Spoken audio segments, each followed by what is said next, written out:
مرگ اینها اهل آسمان زمین بگیری میاره.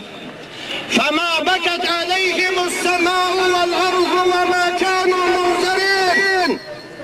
برای میلیونرها کسی گریه نمیکنند، برای پادشاهها کسی گریه نمیکنند، برای منصبدارها کسی گریه نمیکنند، برای مسجد مسجدها کسی گریه نمیکنند. آسمان و زمین گریه میکنند، ملائکه ها گریه میکنند. ملائکه ها گریه میکنند،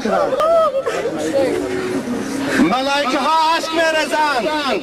حضرت امام مجاهد گفتند، امام مجاهد فرمودند وقتی که عالم وفات میکند، وقتی که عالمی از این عالم سفر آخرت میکند، زمین 40 روز برای او گریه میکند، آسمان 40 روز برای او گریه میکند.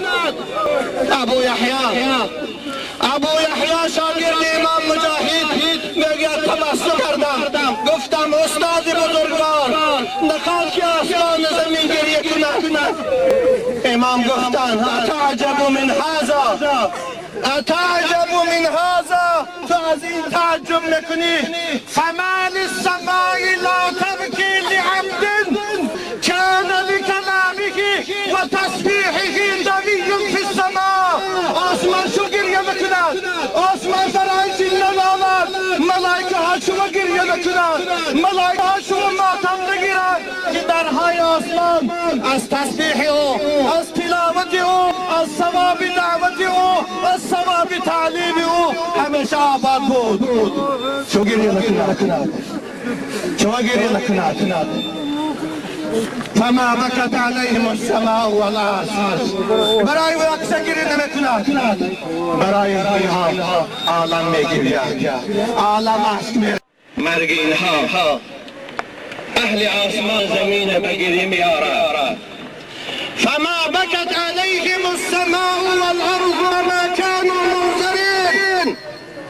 برای میلیونرها کسی گریه نمیکنند، برای پادشاهها کسی گریه نمیکنند، برای منصبدارها کسی گریه نمیکنند، برای مسجد مسجدها کسی گریه نمیکنند.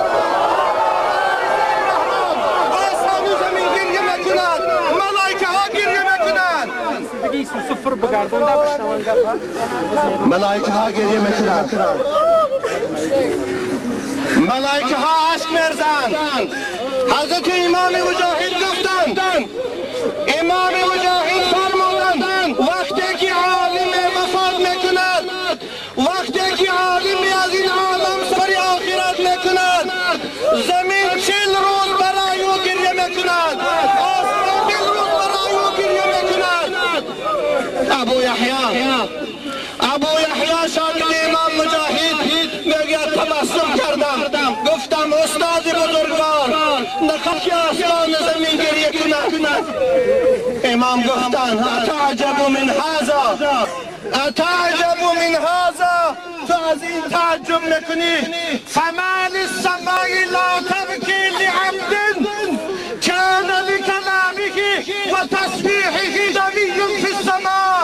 آسمان شما گریه میکنند، آسمان برای زندان آمد، ملائکه ها شما گریه میکنند، ملائکه ها شما ماتم نگیرند که درهای آسمان از تسبیح او، از تلاوت او، از ثواب دعوت او، از ثواب تعلیم او همیشه آباد بود. شما گریه میکنند، شما گریه میکنند. فما بكت عليهم السماء والارض. برای وقت گریه نمیکنند، برای اینها عالم میگیرد، عالم عشق میرد.